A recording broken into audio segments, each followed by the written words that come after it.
I just had with David Icke. And I have to say that the sponsors of this video today could not be more fitting. Economic disaster is certainly upon us. It couldn't be more obvious. And so now more than ever, I would recommend diversifying into gold, which is why I am thrilled that Birch Gold Group is sponsoring this video.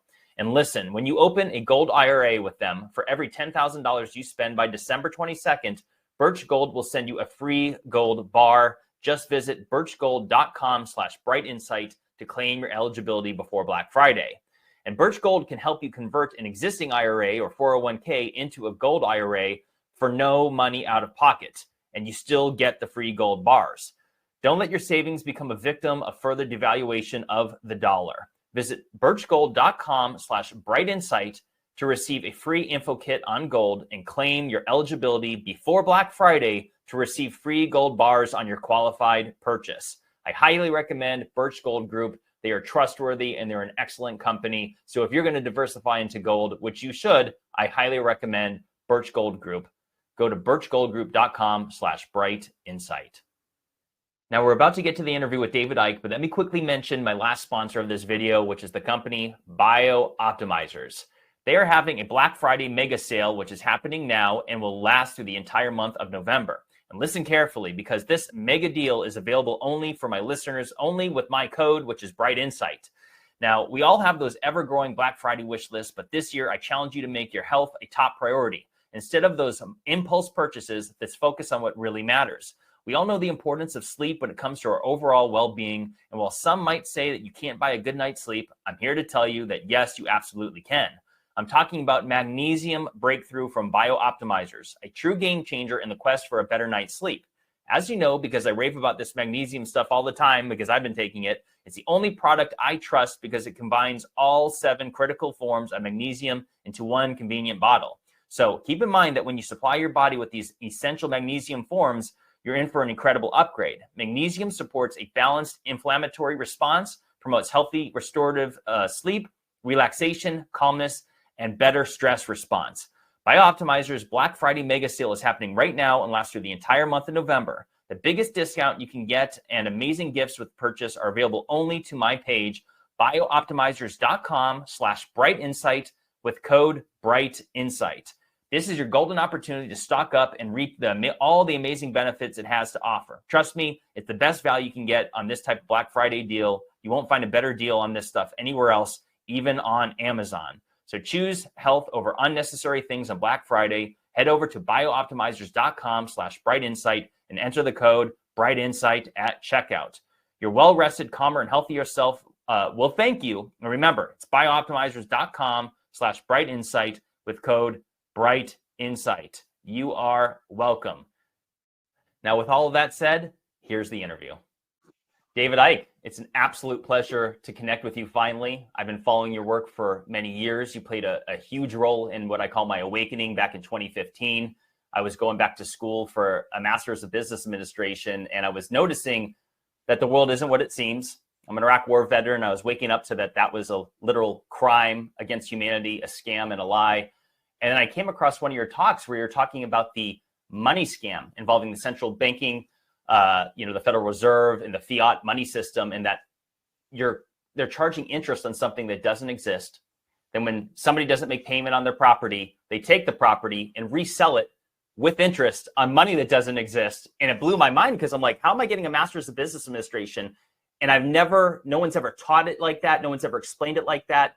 People don't seem to understand that money doesn't exist. And then I came across you sharing about anomalies about the moon, which blew my mind.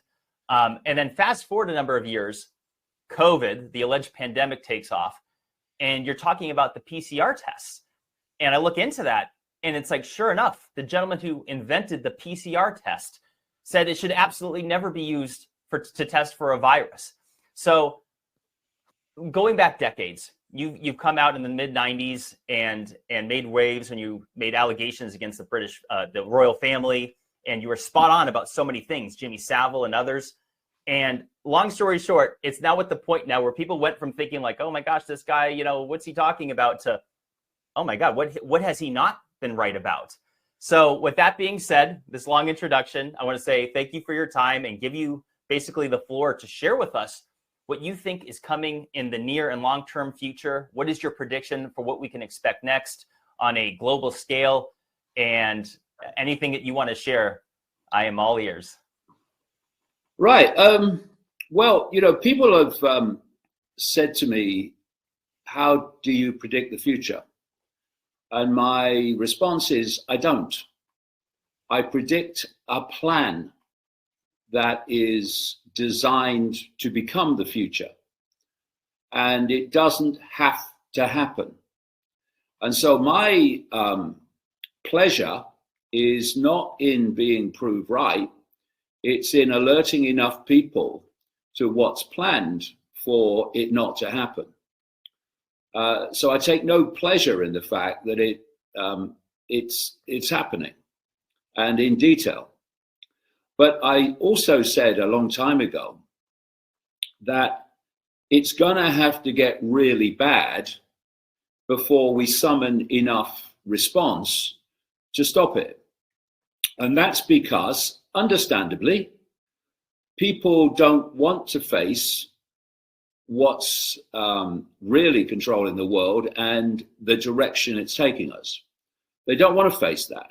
They want to get on with their lives. They want to watch the ball game. Yep. They want to be with their families and their kids. They don't want to have to face this. And so people have what I call a getaway car for the mind. And so when people come along like me and say, this is what the plan is, and it's not very nice, we've got to sort this out. When someone else comes along and says, oh no, it's a conspiracy theory. Oh no, don't believe that. He's mad. What I'm talking about. That getaway car for the mind says, well, I really like that to be true, that it is a nonsense, and it is so I'm going to go with that. And it's like the most difficult thing is telling people what they don't want to hear, because the door is locked shut. They don't want to open the door because they don't want it to be true. So on the opposite side of that, people who come along, and this is authority in all its forms, and tells them what they do want to hear, like politicians in an election campaign, for instance, then the door is already swinging open, because what they're being told, they want to be true. They want to believe. So it was always going to get really bad before enough people started to reach that point. And we're kind of getting there now, more and more obviously, where it's like, I can't deny it anymore, because it's happening around me. And we're starting to get that. COVID was a big wake-up call for a lot of people. A lot of people, the vast majority kind of went with it without question. But for a lot of people, it was a big wake-up call as well. And so I'm not predicting the future. I'm predicting what I call the global cult, this global network of secret societies, wants to be the future.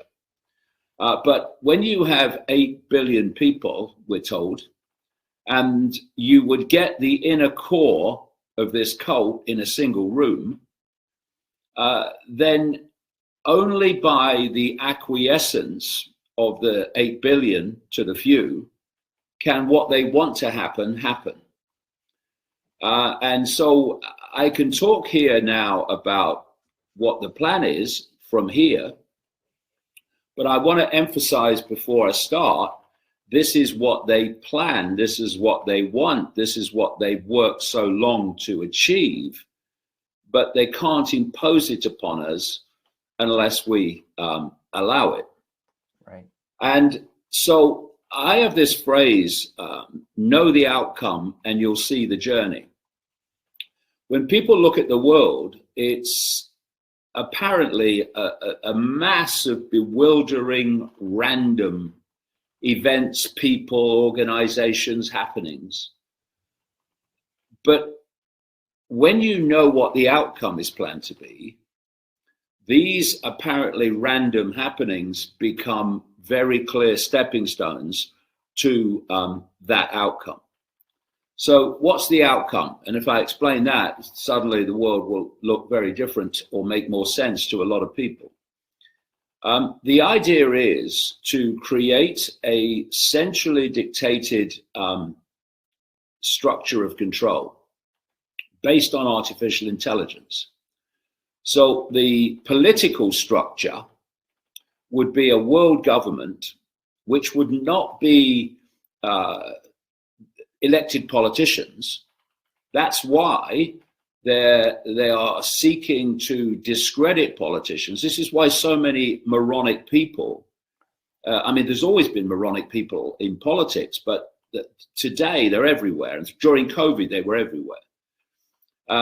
Because they want us to lose confidence in politicians, which is not difficult, and therefore be open to a elected political structure of government to be replaced by what they call a technocracy. Mm. This is controlled by appointed people, of bureaucrats, technocrats, health professionals, etc., health management, like the World Health Organization. We should never have health in its title, by the way. It's a world organization. It's a world organization. I mean, that's all you need to know. And all these other expressions of this technocratic society with the people that run Silicon Valley. And it's interesting that Elon Musk, who is seen by much of the alternative media these days as some kind of hero, his grandfather in Canada was one of the forefront people of the technocracy movement. And so he's been had access to this for a long time, this plan. And what Elon Musk is doing with SpaceX and with Neuralink and even Tesla very much fits in to this technocratic society that I'm describing. So the world government would dictate to a world army, that's what they want, a world army, eventually, a world central bank. And as I've been saying since 1992 in my books, a world currency that would be electronic, not cash. And of course, cash now is disappearing at a very fast rate because of all the implications for control once you have a single digital currency which you can centrally control and even program so that you can dictate what it can buy and what it can't. This is what all this digital currency is all about. Right. And you're seeing this this digital currency agenda emerge in different countries all over the world at the same time, because as I keep emphasizing, it's centrally dictated. And so also part of this this technocracy would be control of everything through artificial intelligence. It wouldn't even be humans pushing buttons or whatever. It would be artificial intelligence programmed to run the whole system. So, for instance, what's happening in Britain at the moment is there are more and more zones to make life for vehicle drivers more and more difficult and expensive, like the ULEZ zone, the ultra low emission zone in London, and there's others happening around the country and around the world. And what it is that if you don't have a vehicle that complies with the ultra low emissions rules, then you have to pay £12.50 every time you drive your car off your drive in the next to your house or wherever. As soon as you get in your car and drive it away, that's £12.50. When you pass a camera, that takes your number plate. Now, this is significant because what it's involving, and there's many other reasons for it, look at China, is fantastic numbers of facial recognition and number plate recognition cameras are going up, the number plate cameras, to police this ULEZ zone and other anti-vehicle measures that are happening. But those cameras, this is the point, know the outcome and you'll see the journey. They're not just there to police the ULEZ zone. They're there to police the 15-minute city zone, as it's called, where you initially will only be allowed to drive your car out of your small community area so many times a month. And eventually, you'll only be able to drive out of that area. 15-minute city zone, what does that mean? It means that, and this is from their words, not mine, that everything you need, according to them, will be within 15 minutes walk or a cycle ride from your home. And so if you go out of that in your vehicle without permission eventually, then the camera will pick up your number plate, as it will as a matter of course once it starts. The difference will be is that, you know, what you can do when you're faced with a seriously unjust law or imposition is you can refuse to pay the fine. And if enough people do it en masse, then the thing becomes unworkable and unimposable. So this is where the digital currency comes in this regard. When you go past the camera, when the digital currency is in, it will take the fine out of your bank account immediately. This is happening in places like China already. Yeah. So you are then imprisoned to the point where you can't even refuse to pay the fine because it's unfair, because it's already taken.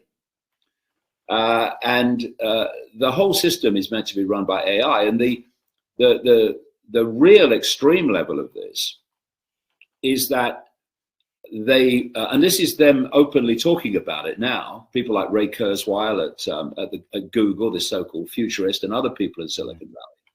And that is, and of course, through Neuralink, Elon Musk is doing now trials for this very thing.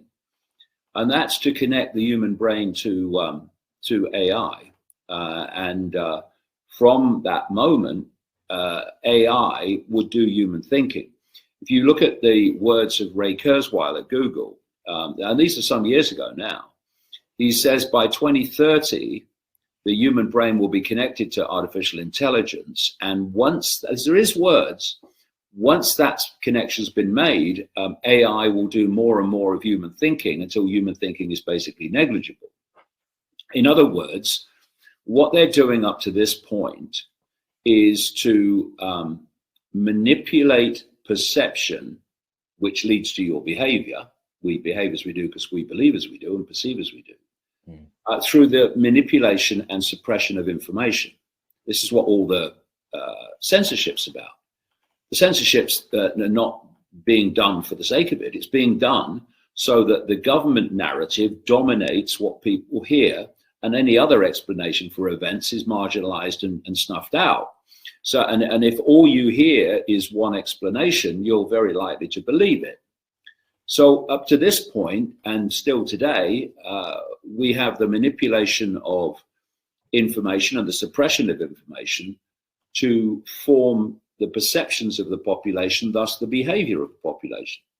But this is going another step beyond that, which is to give people their perceptions direct through AI. And, I've been writing for decades in the books about the plan for the hive mind. And this is what this is. It's about connecting the human brain to artificial intelligence, and then from a central point, which you can do, to dictate the perceptions of the population. And so once that happens, a perception that says, this is not right, I'm not doing this, will not manifest, because it's not what will come through AI. This is where we're going. And so then you look at how this could be achieved, how could this connection to the human brain be achieved? I mean, why wouldn't we think that large numbers of the 8 billion would say, I'm not doing that, no way. So what you have is Elon Musk, and we could talk later about why he has been allowed to buy Twitter, but he is running this Neuralink, which is based on, he's doing animal trials now, he's just, I think, got permission for human trials. He's talking about putting sensors in the brain and having to cut out a bit of the skull to do it. Now, when you look at it from that level, it's never going to happen. It's never going to happen on the scale they're talking about.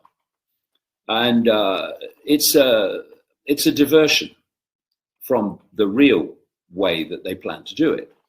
And interestingly, in my new book, The Dream, I quote Elon Musk in an interview in which someone actually said that, well, you know, cutting away a piece of the skull, you know, it seems a bit extreme. But he said, oh, no, well, you don't really have to do that. He said, you can put the connection in via the veins. And what he means is by a vaccine or a fake vaccine. No.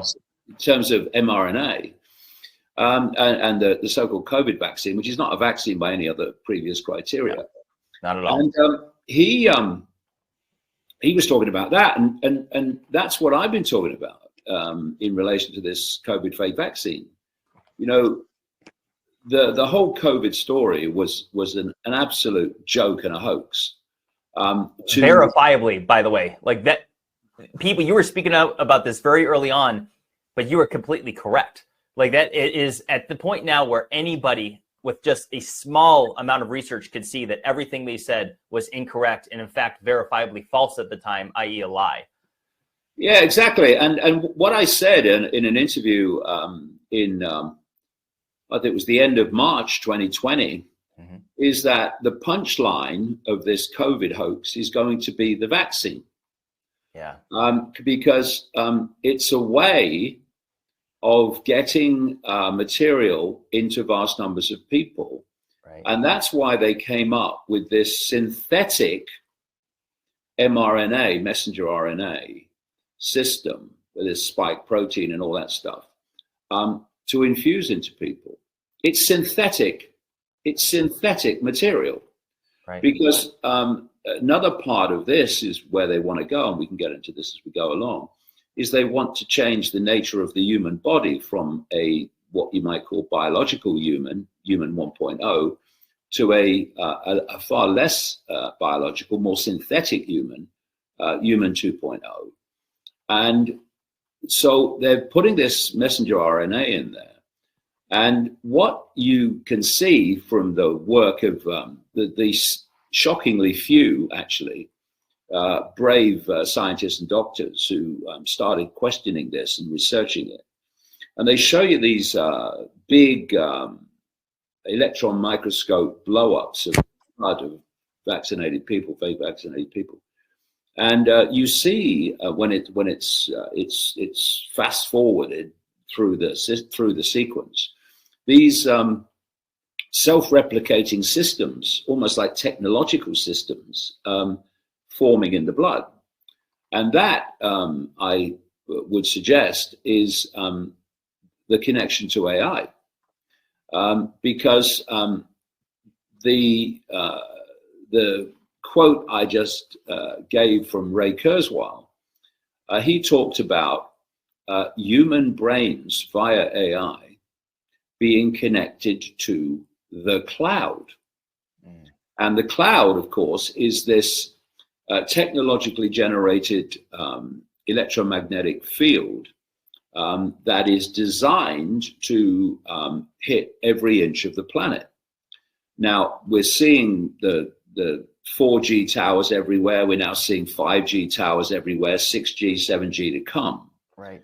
And, you know, when I was born in 1952, and the difference in the technologically generated radiation in our atmosphere compared with now is just phenomenal, how fantastic it's increased and goes on increasing. But you can only get to a certain number. You can get into the urban areas and what have you with your towers, but you can't hit every inch of the planet with this cloud, just with towers. So what you have to do is you have to put low orbit satellites up, which are firing 5G and 6G, 7G to come at the Earth from above. And the leading exponent of this is SpaceX with Elon Musk, who's been given permission for tens of thousands so far, satellites to go up there. And there are other operations that are doing the same. And very quickly, as Starlink, I think he calls it, very quickly, the astronomy community was saying, you're changing the night sky. It's not like it was before. And it's only just begun. And so the idea is that we are connected to this cloud, like an electromagnetic connection, and that the cloud then does our thinking for us. And that's the hive mind. The cloud is the hive mind that they've planned for so long. And you know, once you get to that point, then it's going to be a real challenge to perceptually overcome that when all your perceptions are going to be delivered to you, telling you, you know, just don't rebel, just do as you're told. Right. Let me, real quick, to anyone listening, this is verifiable that 5G can be utilized for mind control. There are scientific papers on this.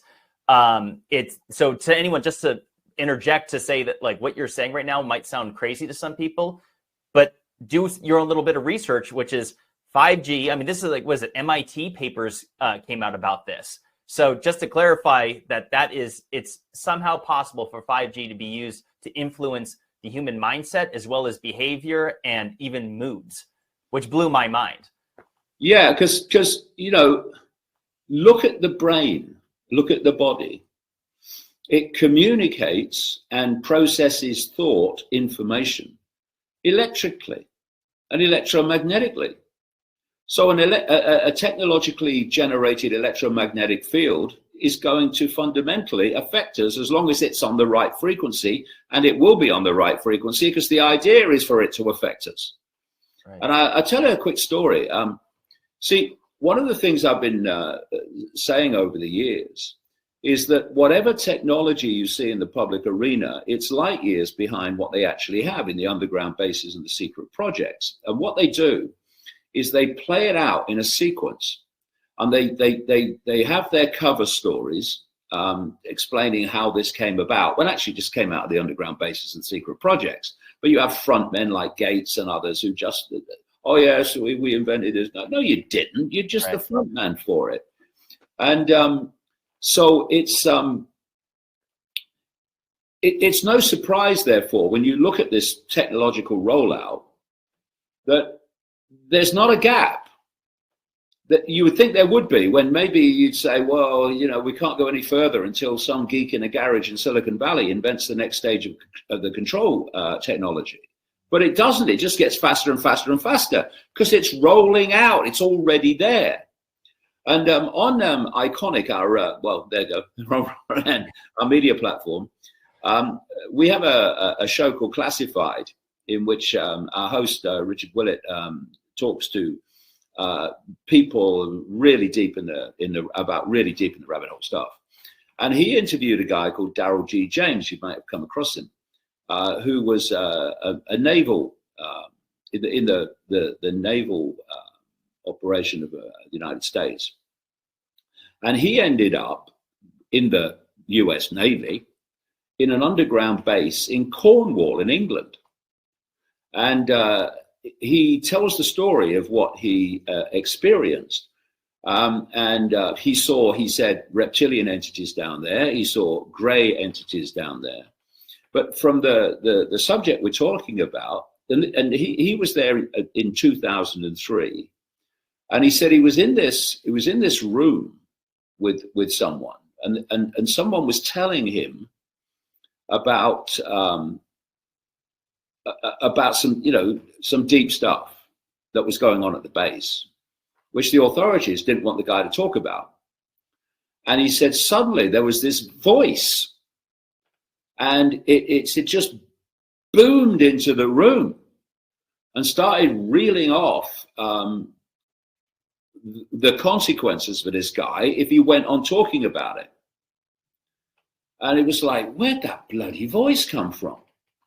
And the next day, he said, he's talking to someone else at the base who said to him, oh, you've heard the voice then? This is 2003.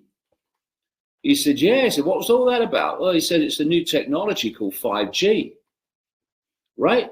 So this stuff was waiting to come out long before it actually did. And they have a cover story, oh, we developed 5G. No, I don't know. No, it was already there. And so 6G and so 7G, by the way. And they play it out as if it's a sequence of new inventions when it's been there all along. And this is the basis of human perceptual control in this next stage, if we just go on, allowing it. And that is that AI will do our thinking and not our conscious human mind. How long have they had this type of technology? And I should just say, because like most of my viewers know me as like a lost ancient history guy. And as I listen to you talk about these things, like say, for example, with, being forced to use digital currency. And I'm like, is that the mark of the beast that's mentioned in the Bible? Because it says that you will not be able to trade in the market unless you take the mark of the beast. And I hear, as I look at other people, whistleblowers coming about various UFO technology and other things, some have said that this stuff has been discovered in ancient sites. Basically, what I'm asking you is, does this go back to prehistoric times? Are there people ruling over us that go back thousands of years? Did this technology exist in prehistory? Like, what are your thoughts on that? Yeah, well, a good question would be, what's history? You may know that I've been talking since just after the turn of the millennium and writing about the fact that we live in a simulation, a very, very advanced version of a virtual reality game, in effect. And the principles of the virtual reality game, the games that we see around us now, are the same principles as the reality we're experiencing. In fact, they're a technological mimicking of the way we experience reality. And after I started talking about that, there was a gap of a few years. And then I noticed from around 2017, particularly, there has been more and more mainstream scientists who've come out and said, well, actually, it does look like we're in a simulation. There was a guy called Rich Terrell at NASA who came out in, I think it was 2017, and said that he concluded that this is a simulation, a holographic simulation, exactly what I was saying. And that as a result, it had to be made by some form of intelligence because it wasn't natural.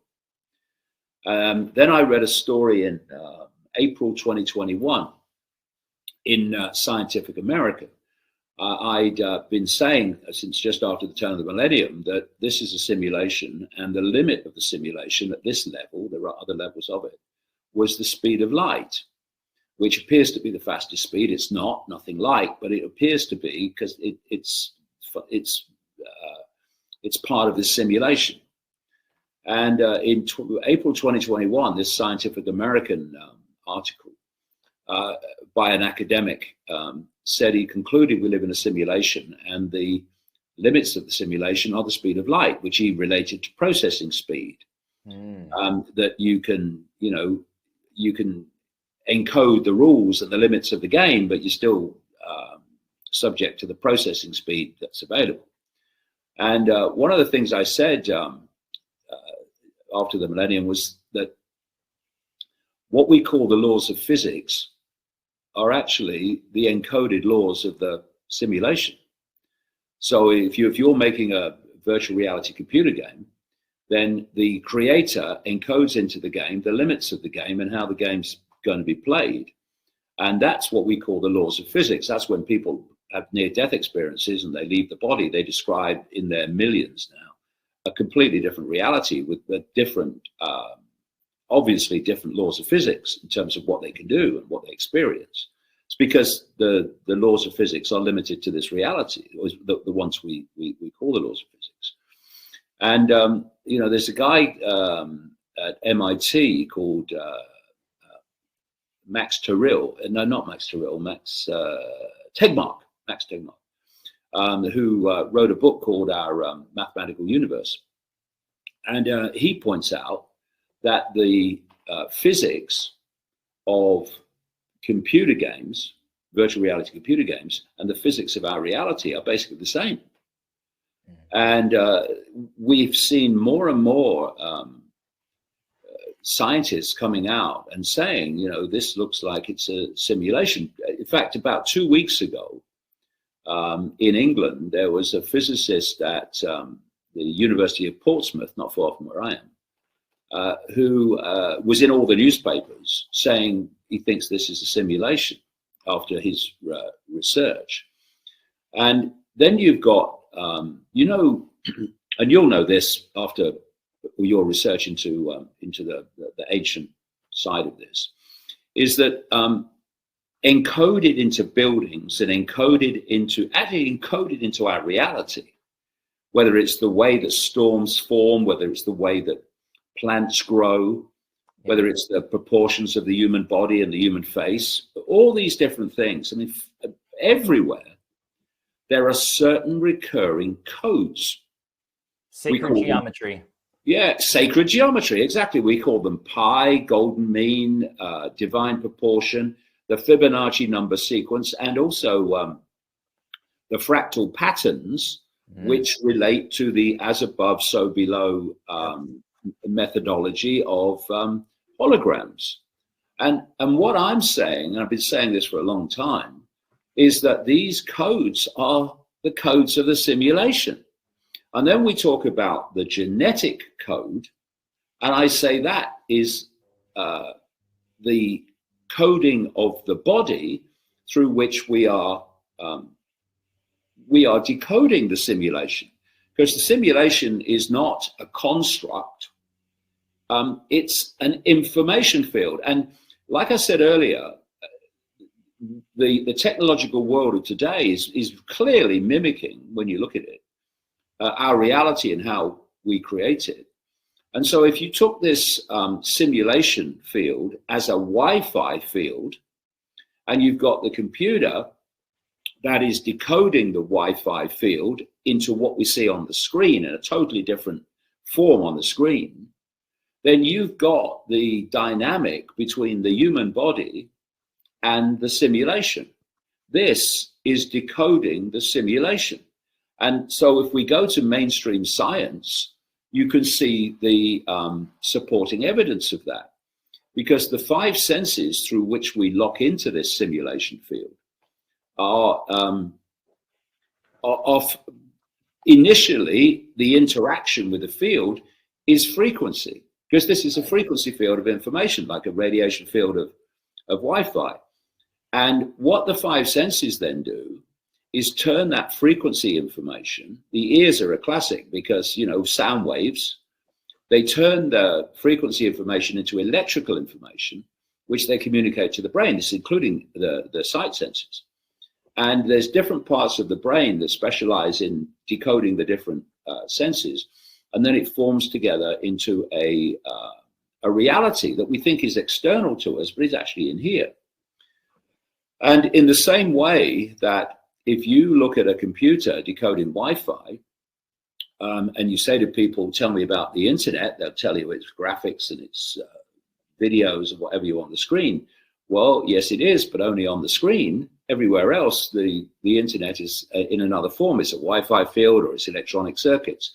Only on the screen does it appear in the form that we perceive the internet.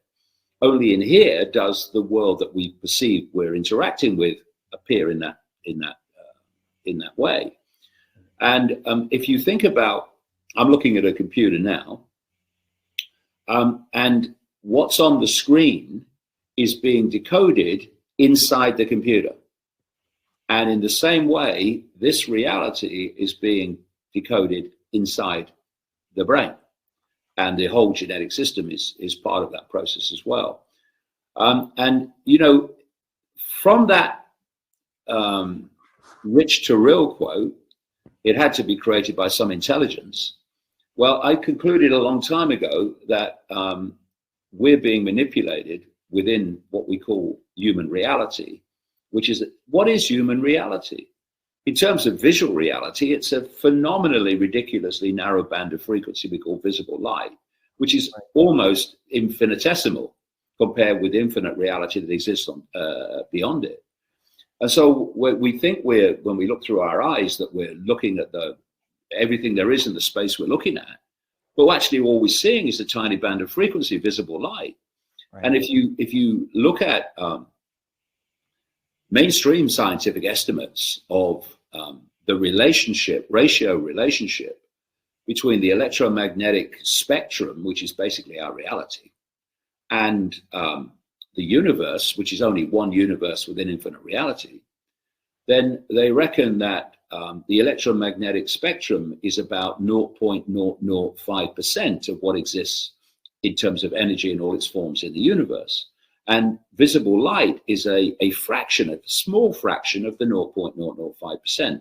So that starts putting into perspective the amount of awareness that we have of the reality we're experiencing. And so it's no stretch, once that's established, that entities beyond human sight, which is almost everything, are manipulating human society through this global cult that I talk about. And so when I looked at this, and I started to put together this global cult in the 1990s, it was very clear, this network of secret societies, which is fiercely compartmentalized, so only a few at the top know the real big picture, most of them don't, that it couldn't have been put together in 5 years or 50 years. So my question was, when did it start? Mm. And I started going back, and I went back through the colonial empires, not least the British. And I went back through the Roman Empire and into Babylon and Egypt. And, you know, you've done all this stuff. And so my question then was, okay, so people have been being born all the way through what we call history. They've been playing their part in advancing and expanding the reach of this cult. And then they've died, and then other people have come in, and then they've taken it on, and so on and so forth. So my question was, or my point was, there has to be a coordinating force that has coordinated this journey, if you like, though that's not really applicable, from the ancient world to the global reach that this cult has now on its way to the world government. And so what that did eventually, actually very quickly, was take me out of this reality, took me out of this human reality, which is just a tiny frequency band. And it took me into another reality, a reality that in esoteric circles they call the astral. And at the lower levels of this are these entities, psychopathic in nature, demonic in nature, very distorted in nature, that are working through this global cult in our reality to impose their will upon the population. And so I then started thinking, well, hold on a minute. The ancients used to sacrifice people to the gods. Right. And I knew by that time, from my research of the rich and famous cultists and big figures in the cult in the world, people you see on the news all the time, that they were doing satanic rituals and sacrificing people to the gods, not least children. So it doesn't take long for the penny to drop that actually the gods that these people are worshipping now and doing sacrifices to now were the same ones that the ancients were. It's just that they were doing it openly because that was their culture, but now it's done in secret. And so then I asked the obvious question: what do the gods get out of it? And they're not gods, of course; they're just demonic lunatics, but they are perceived as that. And the cultists are terrified of the demonic gods. And oh, by the way, the other thing that I did when I was going through this sequence is I thought, well, if this is true, then the ancients had to have mentioned it, and there has to be evidence of it everywhere. And I started looking at ancient cultures, and I started looking at religions, and I found that it was. And you get anthropologists and historians come along, and they talk about, this culture worship those gods, and this culture worship those gods, this religion worships that god, and this religion worships that god. And you just say, well, just take a breath, mate. Take a step back. Never mind the names. You can have different names. They're different religions and different cultures. Look at how they're described. And what you find is this common theme through the religions and the what we would call non-religion cultures of a non-human force manipulating human society from the hidden. Found it everywhere. In Christianity, they call them demons, and they say that they are controlled by a force called the Satan or the devil.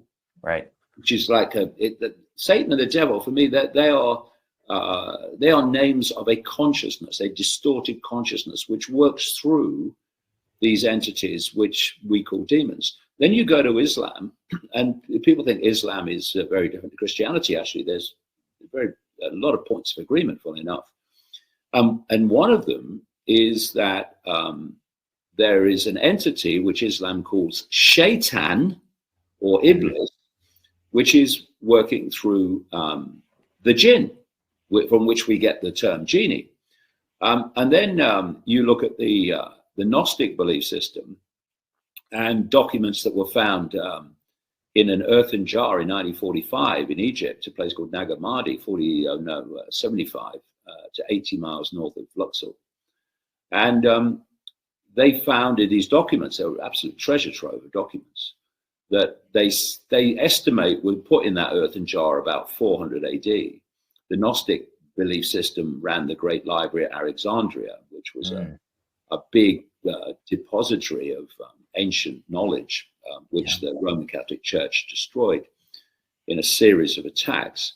But these documents talk from the Gnostic point of view about Yaldabaoth, or the demiurge, which is their version of the devil, and the foot soldiers being called archons, which is a Greek word meaning rulers, hidden rulers. And you find this everywhere. And so my question was then,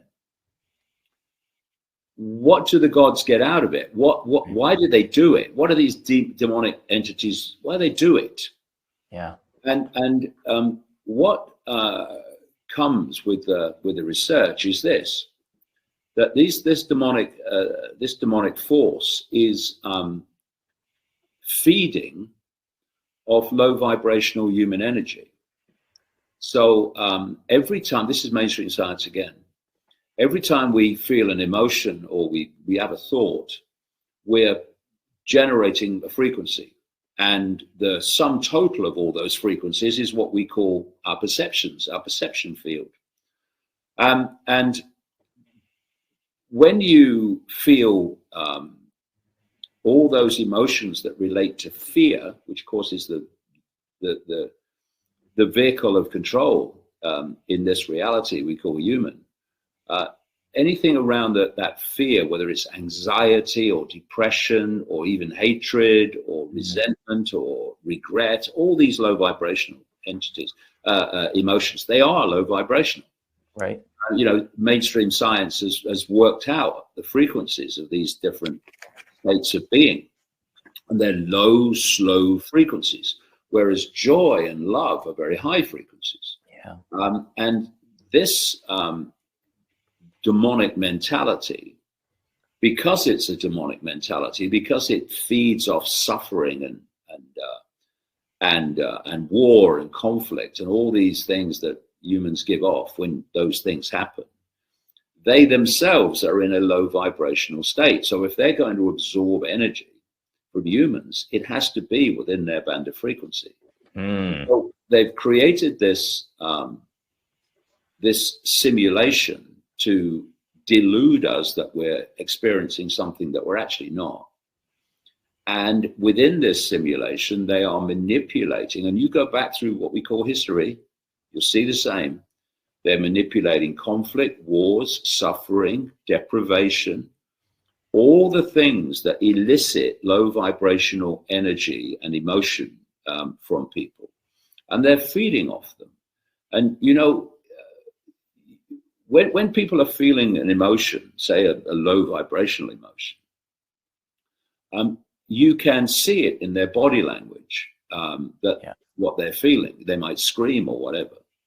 And if you're sensitive, you can feel the frequencies they're giving off, and you can get some kind of feeling for how they're feeling. Yeah. But what we can't do, unless you have a psychic ability, is see those emotional frequencies and those mental frequencies. But why we can't see them is that they're on a frequency level that's going into this astral dimension, which is so close to this one. In fact, it penetrates it. And therefore, every time we have these low vibrational emotions or high vibrational emotions, they're going into this astral realm. And if they're low vibrational, they're being absorbed by these entities, which led me to eventually understand, having spoke to Satanists all over the world, former Satanists, and people that have been involved in satanic ritual against their will. And they, that and other research and conclusions led me to see that, because the question was, okay, they're sacrificing people to these gods. What do the gods get out of it? Right. And what you realize is that they're taking people, their sacrifice, if you like, through a sequence that is designed to elicit maximum terror. And two things happen. That terror is which is a very powerful low vibrational energy, is going out into the astral and being absorbed by these quote gods, lunatics. And what the effect on the holographic level of the body chemically is that it infuses into the blood a very powerful adrenaline. And the Satanists in the rituals in our reality, some of the most rich and famous people in the world, ladies and gentlemen, drink this blood with this adrenaline in it. And this is where the whole adrenochrome story comes from, which is has been linked to a lot of American politicians and people in the political system. And so suddenly you start to see not just what is happening, which is important to know, obviously, but the key thing is why it's happening, because that opens the door to more and more understanding. And so this reality has been created to hijack our perception of reality and our perception of self, and to manipulate us into generating this low vibrational emotional energy. If you look at what's happening now in Israel, Gaza, just that small area of the world, but look at the energetic consequence. Yeah, the whole world's angry now. You can see it. Everyone's talking and thinking about it, and they're so on every side. Everyone's so upset. And Exactly. And that's the thing. You know, First World War, Second World War. Think of the low vibrational energy that created all over the world. Not just in people fighting the war and being frightened of not surviving the war, but people at home, their families frightened that they won't survive the war, frightened of the future, fear of the future, fear of death, which is one of the great human fears, because it's fear of the unknown. And that's another thing, you see.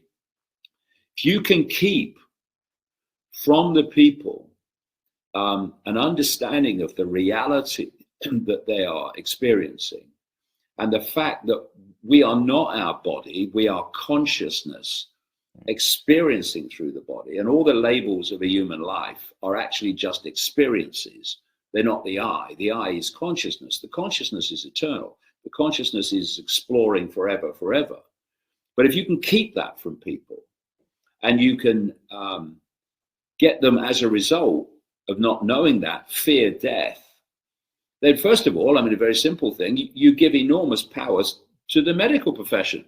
Because people look to them, oh, save me, doctor. I want some more years because I'm frightened of dying. Right. So all these things come together. And, you know, through the AI connection we've been talking about, you can elicit whatever emotion and thought process you want. Because your AI is dictating to the human brain from a central point, the hive mind. So suddenly you can start to see the bigger picture of why they're doing it. But in the end, and I would have to make this point after going through all that, they can only do it because we allow it. They can only do it because we're ignorant of it. And they can only do it because we acquiesce to it when we are not ignorant of it, when we know we can see what's going on. And, you know, so this is not the future I'm describing. This is the future that this cult wants. And unless we wake up, it's the future it will have. But I remain very optimistic that we can head this off. And I think good overcomes evil. I think the arc of the universe favors good. It seems that throughout history, we've seen tyrannies and terrible atrocities. But once things get bad enough, those bad ones get like this. But then it seems like a rinse, cycle, repeat, where it happens over and over and over again. And here we are. If I may, that's an interesting point, mate. You know, it's a repeat. It happens over and over again. That's what it does. That's what this simulation does. Round and round and round and round and round. And you can only break it by break the circuit by understanding what's going on and understanding how it happens. Yeah. And it happens because our perceptions have been hijacked. And when we take perception back, that can no longer happen. See, during COVID, it was just a perceptual hoax. Right. So you tell people there's a deadly virus, and you tell people the only way to protect themselves from the deadly virus is to do what authority tells them. Then they do it in vast numbers. Then they say the only way to protect yourself from the deadly virus is to get the fake jab, and vast numbers of people have it. Right. Other people who are more in control of their own perceptions were going, well, this doesn't make sense to me, so I'm not going to acquiesce to what they're telling me to do, and I'm certainly not going to have the fake vaccine. And so they have a very different outcome to those that have a different perception. It's all perception. It's all perception. And that's why they want control of the communication of information, because they want control of perception. We take them back. We take them back, and we realize that there's this trick, this perceptual trick, on which all this is based, which is authority has power. It doesn't. It has no power. These entities, this demonic entity rabble, they don't have power. Right. Their power is the power we give to them. So the power that these entities get are the low vibrational emotions that we give off because we allow ourselves to be. Oh, excuse me. Oh, got COVID.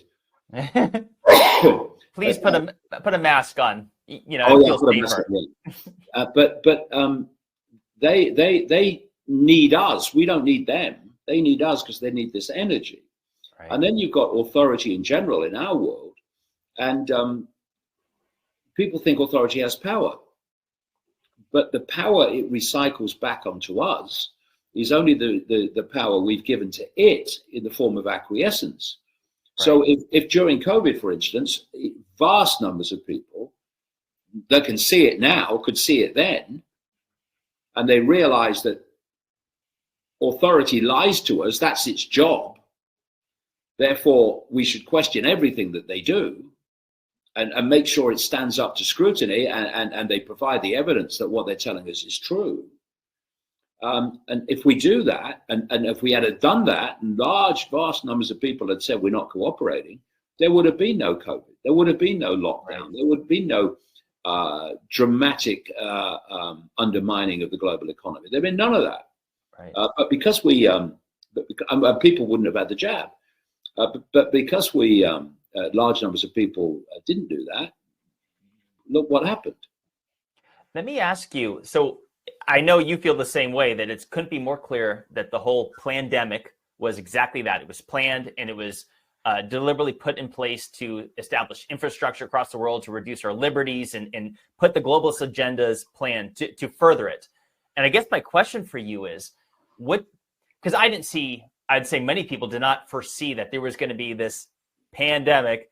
And so kind of like it's a curveball in that it was pre-planned, but then once it happened, it throws a wrench in how people thought the future was going to carry on, and now the world is forever changed. So my question is, what are they going to do next? Because like you hear them talking about, oh, there'll be another pandemic, but I'm thinking like, I'm not so sure that they'll be able to do that because too many people are going to say no this time.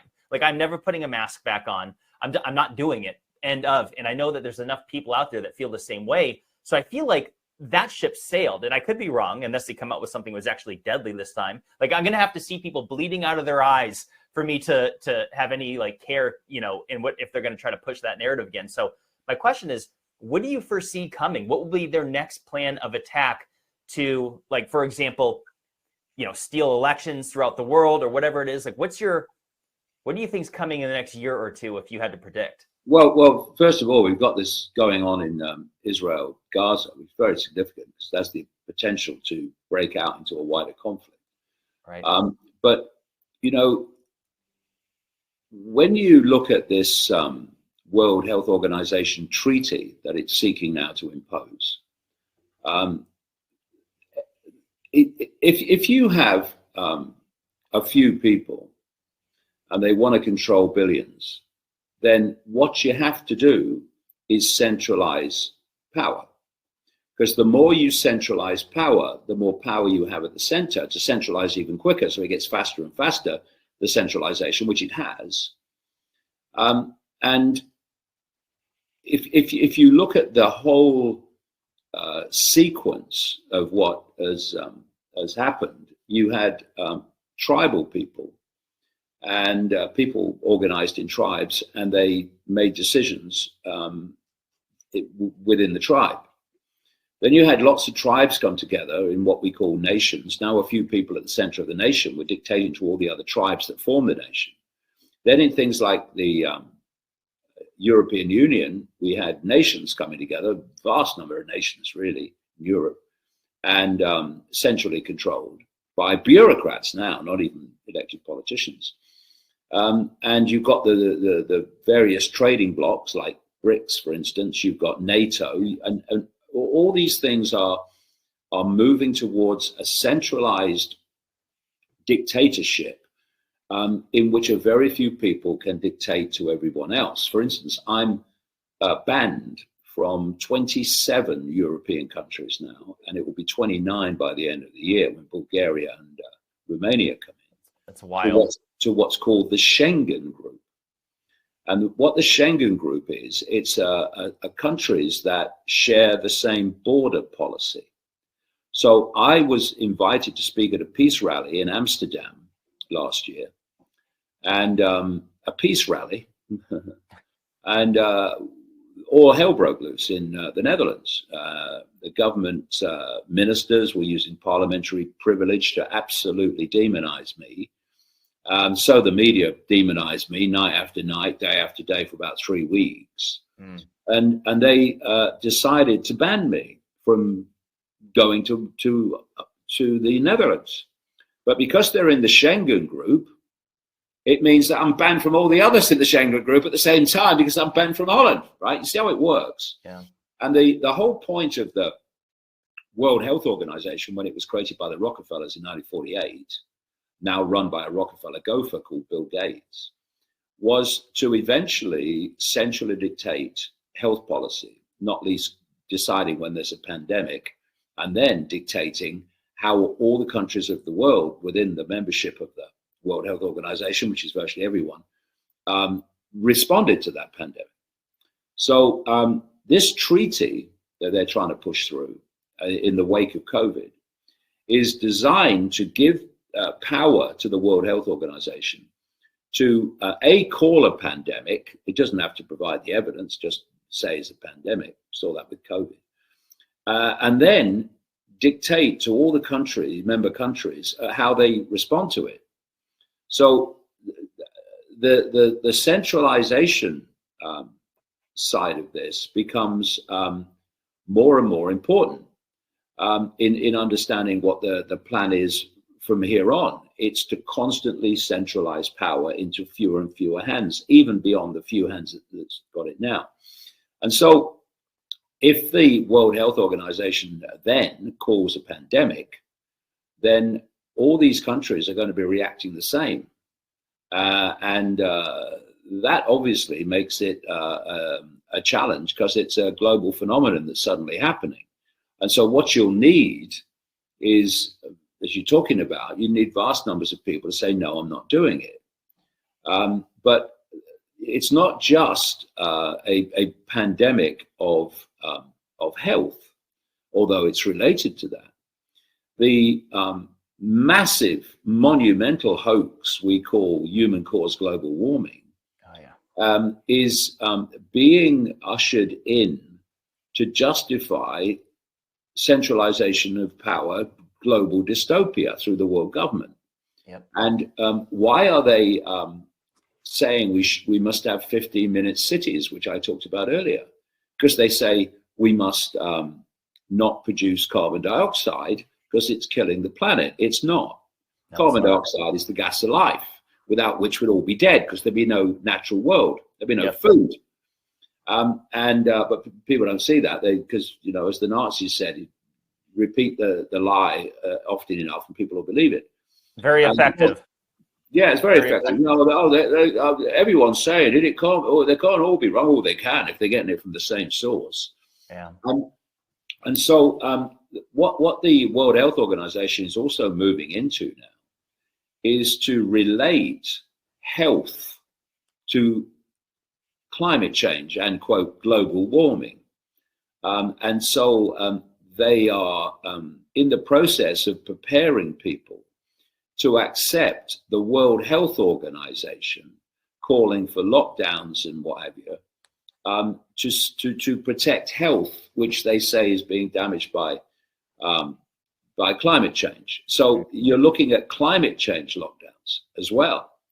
And all these things, whether it's the ULEZ zones, whether it's the suppression of the use of carbon dioxide, they're all being justified by this hoax of human-caused global warming. And of course, what it's leading to is control of energy, not least via the reduction of the availability of energy. Now, this is a really big point, which will very much relate to where things go from here. When I started talking about 1996, it was, about the fact that there was a non-human force manipulating human society, which a lot of it takes a reptilian kind of form, but not always. It's not the only one. First of all, people thought I was crazy and what have you.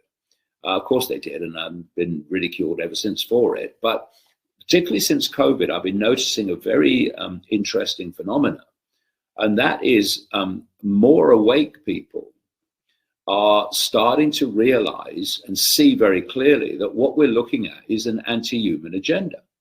Yeah. And we're looking at this global cult and its operatives like Gates and Schwab at the World Economic Forum and others, that are seeking to hijack and control all the basics of human survival.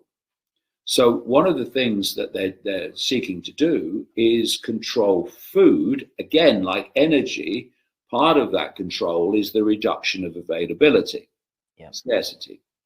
So this explains many, many things, but I'll just throw a couple in. It explains why Bill Gates is the biggest owner of farmland in the United States now. Yep, which is terrifying. I live in Arizona, and he has like half the farmland here. I tried to share this with friends like 2 years ago, and like, that's not true. It's a conspiracy. I'm like, now it's verified. And the fact that he wants to depopulate, the fact that, do you predict that he's basically just going to reduce the number of cattle into where it's just gone because he'll own the farmland? There'll just be no more cows. Is that what his plan is here with the farmland? Well, that's part of it. Yeah. It's controlling food. And so you can then suddenly relate that to what's happening in the Netherlands. The Netherlands is a laboratory for this new world. Right. It's run by absolute fascists, the Netherlands, not least through the Dutch royal family, who've been involved in this for way back. They always provide a representative at the Bilderberg Group, the Dutch royal family, every year. So what's happening in the Netherlands is that they've told about 3,000 Dutch farmers, the government, that they're going to compulsorily purchase their land. Yep. They're just throwing them off their land. They'll pay them, but if they refuse, then they'll do it through compulsory purchase. What do you call it in America? Eminent domain, or something like that. Yeah, eminent domain. Same process. And so you put those two together, and everywhere, and you mentioned cows, they are seeking to remove the ability of people to eat meat. Now, if people don't want to eat meat, that's a choice, and that's a valid choice. Do what you like. But what I would say is this: if this code and its most prominent representatives, like Bill Gates, don't want you to eat meat, then it ain't a reason that's good for humanity. There's a reason why they don't want that, and why Gates is funding these synthetic meat food sources. Why they're talking about humans eating bugs and all this stuff. It's all part of this control and of food by scarcity, and by shutting things down and shutting down the access that people have to food. And it's the same with water, it's the same with energy, and so on. And it comes down to this: whoever you're dependent upon controls you. And what they're seeking to do, and we're going to see this move on till it's blatantly obvious to everybody eventually, that if you can control the basic survival necessities of humans, you control humans. Yep. And what they're planning with this digital AI controlled world is if that you won't conform to it, you are excluded from it. And therefore you're excluded from access to these basic survival necessities of life.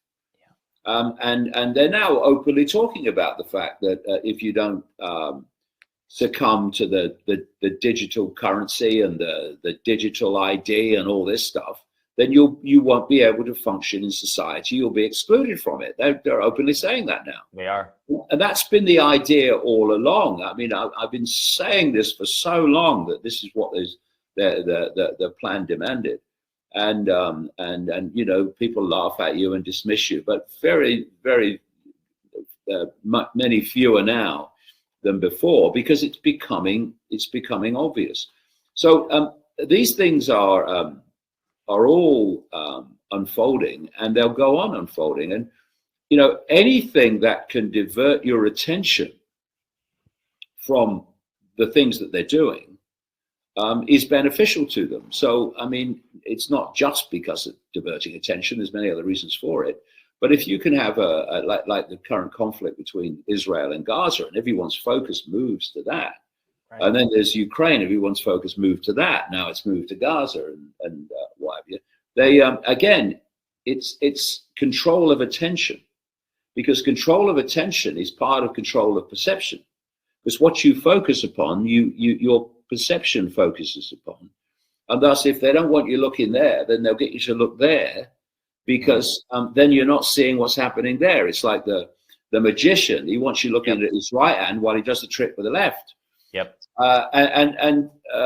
So paying attention now to what's unfolding outside of Gaza, Israel, is very important, because there'll be things going on hidden by that.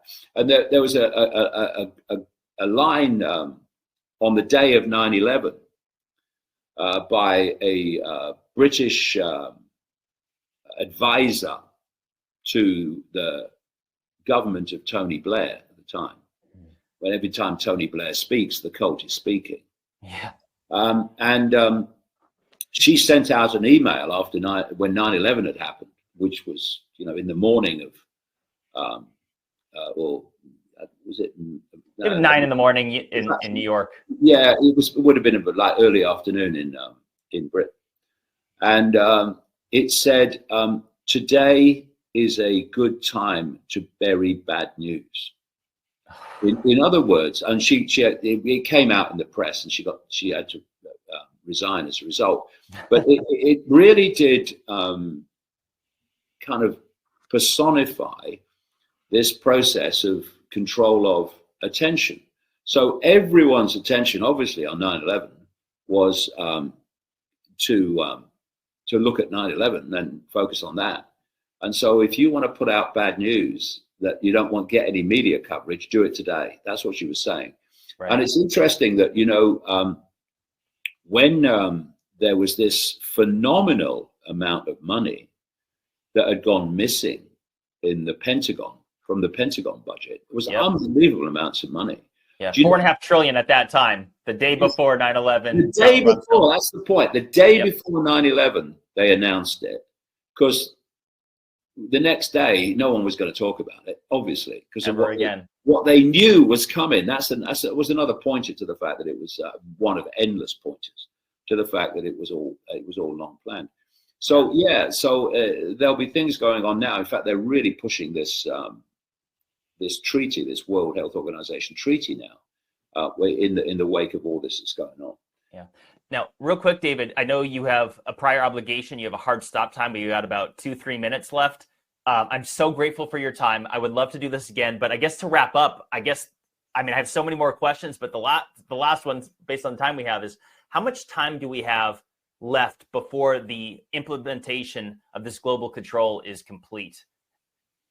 Yeah, well, that's an interesting question, and they're answering it themselves, because I'm not sure about complete, but well down the line, they're talking about 2030. 2030 is a year that keeps coming up. When Ray Kurzweil was making his comments about connecting the AI to the human brain, he gave the year in those comments of 2030. When did he say that?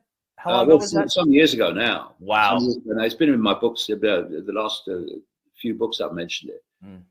And so then you have Agenda 2030 out of the United Nations. And what is that when you look at Agenda 2030?